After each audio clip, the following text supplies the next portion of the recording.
Bonjour, bienvenue sur la chaîne Carpe Diem. Donc, je vais vous faire la présentation, le tarot akashique, parce que je vous l'ai présenté dans ma collection de tarot. Et il y a deux abonnés qui m'ont demandé qu'ils aimeraient bien que je fasse la vidéo. Donc voilà, je fais la vidéo. Donc c'est de Sharon Anne Klingler et Sandra Anne Taylor. Donc je vais vous lire ce qu'il y a écrit au dos. Il est au prix de 26 €. Il est aux éditions Très Daniel. Donc alors, c'est un tarot, mais il contient que 62 cartes. Moi, je ne m'en sers pas comme tarot, je m'en sers comme oracle. Donc, entrez dans le monde des annales akashiques et découvrez ces nouveaux champs d'énergie. Le tarot akashique est un outil étonnamment précis pour prédire le futur, dévoiler des visions cachées et déclencher de nouveaux pouvoirs. Ce tarot unique de 62 cartes peut vous transporter dans la grande salle des annales pour vous aider à y découvrir ce qui est caché. Il peut aussi révéler d'anciens et de nouveaux talents, des victoires inattendues, des rendez-vous imminents, des alliés que vous n'avez pas encore rencontrés et les étapes qui vous mèneront vers une prospérité sans précédent. Le tarot akashique est conçu pour accéder à l'énergie profonde et à l'information illimitée qui constitue les annales akashiques, de merveilleux champs de sagesse et de pouvoir qui transcendent le temps et l'espace et qui sont immédiatement disponibles à tous. Avec chaque carte, vous pouvez vous connecter à une puissante force akashique et vous ouvrir au courant psychique qui circule toujours entre vous et le royaume akashique. Ce tarot vous aidera à vous connecter en esprit à vos guides spirituels, vos maîtres ascensionnés et vos êtres chers. Donc, le devant de la boîte est comme ceci. Donc, l'intérieur de la boîte, elle est turquoise. Donc là, on a les cartes, je vous les ai remis dans l'ordre. On a un petit livre, mais assez conséquent quand même. Donc, on va aller regarder le livre. Hop. Donc, on a le sommaire avec l'introduction, ouvrir les annales grâce au tarot akashique, à propos des cartes, comment lire les cartes, tirage pour le tarot akashique et la signification des cartes. Donc, on a les arcanes majeures, donc qui commencent au 1, donc vous voyez, il n'y a pas le 0. Donc là, il y a toutes les arcanes majeures qui ont été toutes renommées. Mais du coup, on a une 22, ad somme. Après, on a les arcanes mineures, donc la suite des parchemins, donc qui va jusqu'à 8. Donc vous voyez, il n'y a pas le 9 et le 10. Et après, on n'a que la reine et le roi. On n'a pas les valets et les cavaliers. Donc pareil pour la suite des roses, la suite des forces et la suite des clés. Après, on a un à propos des artistes et des auteurs. Donc là, on a une introduction au monde akashique. Donc, je ne vais pas vous la lire, je vous laisse mettre pause si vous voulez, parce que sinon, ça va être très très long. J'aurais bien aimé, mais la vidéo va être trop longue. Voilà. Donc, on vous dit quand même l'akasha, littéralement l'éther, aussi l'esprit divin, la conscience collective et tout ce qui compose le monde éthérique. Les annales akashiques, la structure exhaustive de toute information, connaissance, inspiration, découverte et créativité pour l'éternité. Et les forces akashiques, les énergies éthériques et le pouvoir psychique qui traverse et canalise toute chose, toute pensée et toute action à travers le temps. Aussi la force et la volonté de l'esprit supérieur et du cœur. Donc, ouvrir les annales akashiques grâce au tarot akashique. Donc, elle dit qu'il existe 3 clés pour ouvrir les annales akashiques grâce au tarot. La première, bien sûr, consiste à lire les descriptions des cartes dans le guide et à étudier leur signification. Alors que vous le faites, assurez-vous d'examiner les photos de près en reliant le titre de la carte avec la scène que vous y voyez. Tout comme les annales akashiques, certains des icônes peuvent être mystiques, mais leurs significations sont faciles à comprendre et à appliquer à votre vie. La deuxième clé vous arrive lorsque vous transformez l'image en un genre de petit film. Le fait de regarder l'action qui se joue sous vos yeux vous apporte de l'information supplémentaire sur les annales. Donc chaque fois que vous effectuez une lecture, assurez-vous d'animer les visuels que vous observez sur les cartes et donner vie à l'action. C'est à travers l'imagination que l'esprit vous parle. Votre imagination vous aidera à voir et à sentir l'action que chaque carte apporte à la vie. Que la carte soit droite ou inversée, l'observation de cette action apporte toujours une histoire enrichissante à la lecture. Cela déclenche aussi votre intuition, votre connexion psychique aux annales et aux esprits qui veulent donner un coup de main. Votre connexion psychique à l'esprit et aux annales est la troisième et dernière clé pour ouvrir la porte de la salle des annales. Lorsque vous créez l'intention de connaître des idées les plus profondes de l'akasha et de découvrir ce qui se trouve au-delà de la limite du temps, vous envoyez une invitation. Elle est reçue par chaque partie des royaumes énergétiques de votre moi supérieur au monde des esprits et aux forces akashiques qui convergent alors que le moment présent est créé la ligne directrice qui vous aidera le mieux, vous ou la personne pour laquelle vous effectuez la lecture. Chaque fois que vous envoyez cette invitation, l'univers répond et les annales s'ouvrent. Vous commencerez à percevoir des images spontanées, des symboles et des idées qui sont déclenchées par les cartes que vous voyez autant que par votre sentiment intérieur. Vous vous retrouverez dans un état d'ouverture et de possibilité à recevoir. Votre intention à lancer un appel et le geste que vous posez par la lecture du tarot akashique a ouvert la porte. Donc voilà. Après, on a à propos des cartes. L'histoire du tarot et la raison pour laquelle celui-ci est unique. Donc elle vous explique, je vous laisse mettre pause si vous voulez. Je ne sais pas si vous voyez bien. Donc les arcanes majeurs et les arcanes mineurs. Donc elle explique dans ce jeu, il y a 22 cartes dans les arcanes majeurs et 40 les arcanes mineurs. Les arcanes majeurs sont numérotées, les arcanes mineurs sont divisés en 4 suites. Parchemin, rose, force et clé.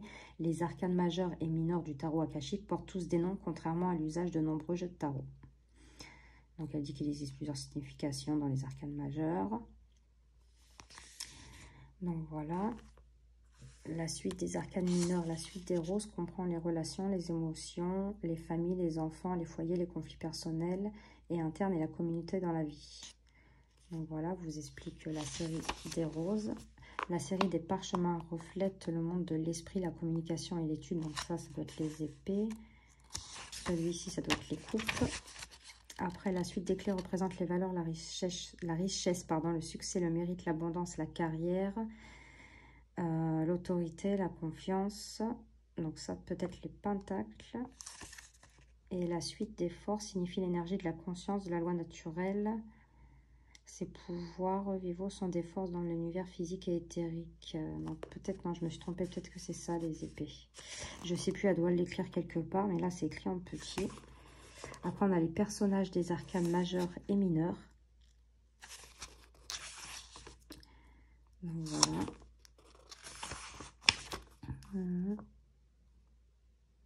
Même si ça... Je regarde si je vois... mais ça doit être écrit quelque part. Je l'avais vu, il me semble. J'aurais dû mettre un post-it. Comment lire les cartes? Critères pour une bonne information dans une lecture. Utiliser de manière responsable le tarot comme outil. Donc il y a pas mal d'introductions. Hein. Formuler vos questions. Se préparer à une lecture. Exploiter les forces akashiques à l'aide de mini-processus. Tirage pour le tarot akashique, placement de la carte et détermination du moment. Donc moi, je vous conseille vraiment de lire tout le livre. Enfin, si ce jeu vous intéresse. Ayez une vue d'ensemble du tirage. Le tirage à une carte. Le tirage à 3 cartes. Et le tirage en forme de pyramide. On a connexion astrologique à la grande pyramide. Donc, on a la roue de la vie. Je ne sais pas si vous voyez bien. Les significations des cartes. Et là, on arrive aux arcanes majeurs. Donc, à la fin, on tirera une carte. Comme ça, vous verrez ce que dit le livre. Donc là, c'est la première carte. Donc, vous avez l'illustration, le numéro, le titre de la carte. En signification droite. En signification inversée. Et la force akashique. Donc, c'est comme ça pour toutes les cartes. Voilà. Et à la fin, on a à propos des auteurs, à propos des artistes. Donc voilà. Donc les cartes des Mio, il y a plusieurs artistes. Les cartes de Chéri, donc il y a plusieurs artistes. Donc voilà. Donc Sharon Ann Klinger et Sandra Ann Taylor. Et on va passer à la présentation des cartes. Donc le dos, il est comme ceci. Bon, le dos, je suis moins fan. Les tranches sont dorées. Donc c'est un jeu que j'avais acheté d'occasion. Je n'ai pas acheté neuf. Et je tenais d'ailleurs à dire que tous les jeux que je vous présente, je les ai achetés. Bon, il y a des cadeaux de mes enfants aussi, parce qu'ils savent pour la fête des mères, Noël ou quoi, c'est soit un tarot ou un oracle, hein, je veux rien d'autre. Mais je les ai tous achetés. Donc au début, c'est vrai, comme je vous avais dit, je les ai achetés neufs. Mais en fait, ça revient très cher. Donc maintenant, j'achète beaucoup d'occasions, sauf si je ne les trouve pas et que je veux vraiment le jeu. Là, oui, j'achète neuf. Donc là, on a l'oracle de Delphes. J'espère que vous voyez bien les cartes, que c'est pas flou. Je ne peux pas trop approcher parce que je ne veux pas que ce soit trop flou non plus. La bibliothèque akashique. Donc ça, celle-là me fait penser dans l'oracle akashique de Valérie Mariotte aussi. Il y a la bibliothèque akashique. L'archange Gabriel. Bess naissance. Hilarion. Le médecin divin. La réunion karmique. L'archange Raphaël. L'archange Michael. La lumière du monde. L'arche d'alliance. Le scribe. Le Bouddha se prépare. Initiation et le conte de Saint-Germain. La muse. Pris dans les ruines, pardon, oulala. Le guetteur. Dans les airs. Le reflet. Volonté, sagesse et esprit. Uriel et le Sphinx. Atsum. Donc ça, c'est la dernière carte que je vous ai disais tout à l'heure. Après, on arrive dans la suite des parchemins, donc sur la piste. Deux mondes, donc le 2 de parchemin. Ajustez votre trajectoire. Tranchée karmique. La diversité. Donc vous savez, pour les suites, on a un petit mot-clé. Les sables du temps. Complexité et application au travail. Chemin inconnu. Donc voilà, là ça s'arrête au 8. On n'a pas le 9, on n'a pas le 10. Après, on a la reine des parchemins. Donc ça, c'est l'illustration qu'il y a sur la boîte. Et le roi des parchemins. Donc on n'a pas le valet de cavalier. Parce qu'une personne me demandait quelles cartes étaient manquantes dans le tarot.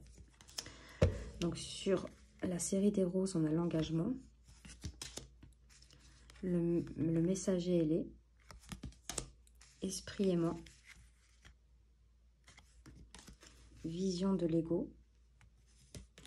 Le jardin. La guerre des roses. Le voyage. Sangha communauté.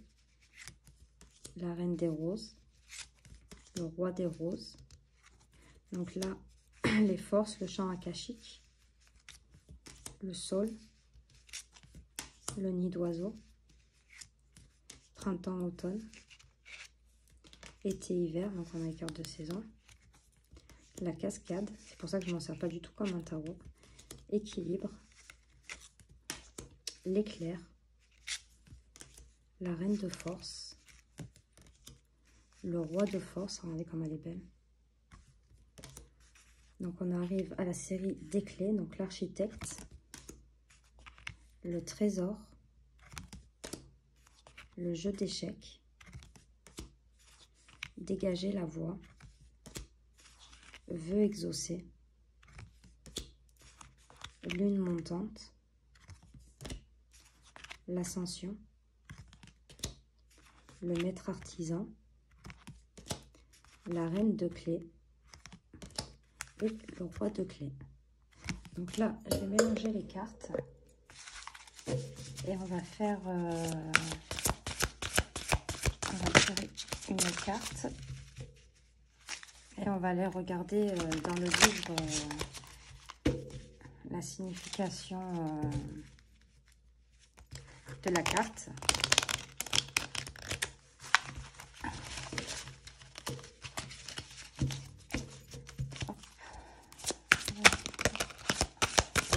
Bon, voilà. Merci. La réunion karmique.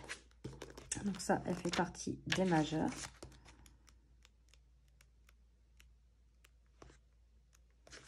Voilà.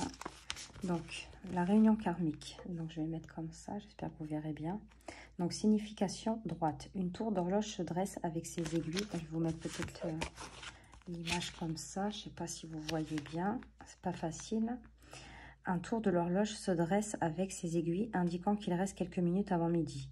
Un homme et une femme s'approchent l'un de l'autre, venant se rencontrer à l'heure prédéterminée par leur moi supérieur qui se montre au-dessus d'eux, translucide et brillant. Avec votre consentement, vous arrivez vers une relation importante dans votre vie, qu'elle soit entièrement nouvelle ou qu'une relation existante se transforme en un amour supérieur. La vie karmique du passé vous ont peut-être rapprochés. Il est donc important pour vous deux de rester vigilants.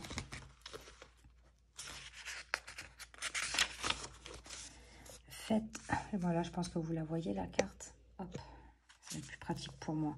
Faites votre progrès individuel et collectif une priorité et agissez avec déférence et compassion envers vous et envers les autres. Si vous honorez votre parcours karmique, il pourrait s'agir de l'une des relations les plus fortes que vous puissiez connaître. Cette carte peut également montrer une rencontre supérieure avec une autre personne concernant une situation de travail, un projet créatif ou un objectif important que vous visez. Cela aussi est probablement karmique. Peut-être est-ce un éditeur dans une vie antérieure, un maître spirituel, un frère ou une sœur qui se soit dans une relation puissante et prometteuse. Alors préparez-vous, c'est presque l'heure. En tirage inversé, donc si la carte sort en inversé, donc moi je ne fais pas de tirage renversé, mais si la carte sort à l'envers, je me dis que le message est plus important. Donc je la lis inversée. Il y a une personne dans votre vie avec laquelle vous aviez projeté de travailler sur votre karma pour défaire les modèles de la vie passée et créer une plus grande réciprocité, un plus grand amour et un meilleur soutien. Malheureusement, cette carte inversée montre que l'un ou l'autre d'entre vous est tombé dans de vieilles habitudes et dans une sorte de déni. Vous devez voir la relation pour ce qu'elle est. Ne laissez pas le courant sous-jacent des sentiments de la vie passée vous diriger. Vous vous êtes réunis, non, oui c'est ça, pardon, excusez-moi, vous vous êtes réunis pour un objectif, mais l'un d'entre vous ne s'est pas vraiment réveillé avec un regard vers l'avenir ou un engagement à grandir. Votre relation avec votre moi supérieur est le fondement de toute relation dans votre vie, alors voyez la vérité de cette situation. Votre voix intérieure vous dit que le progrès et même le bonheur avec cette personne vous échappe. Il est peut-être temps de regarder au-delà de cette relation. Il y a beaucoup d'autres partenaires nouveaux et passés qui peuvent trouver une place sur votre carte de danse karmique. Note spéciale. Que la carte soit droite ou inversée, notez la carte la plus proche, le cas échéant, vers laquelle pointe la flèche de la tour de l'horloge. Cette carte peut fournir plus d'informations au sujet de cette nouvelle personne et de la façon dont cette réunion karmique aura lieu. Force akashique. Prenez une grande respiration et remplissez-vous de l'attente de quelqu'un de spécial à venir. Sentez l'excitation de cette approche importante. C'est quelqu'un à connaître et à retenir auprès de vous, car il va vous aider. Cette personne est presque là. Donc voilà pour le tarot akashique de Sharon Anne Glinger et Sandra Anne Taylor. J'espère que cette présentation de ce tarot vous aura plu. N'hésitez pas à mettre des commentaires, à mettre un petit pouce et à vous abonner. Et moi, je vous fais de gros bisous et je vous dis à de prochaines vidéos. Merci.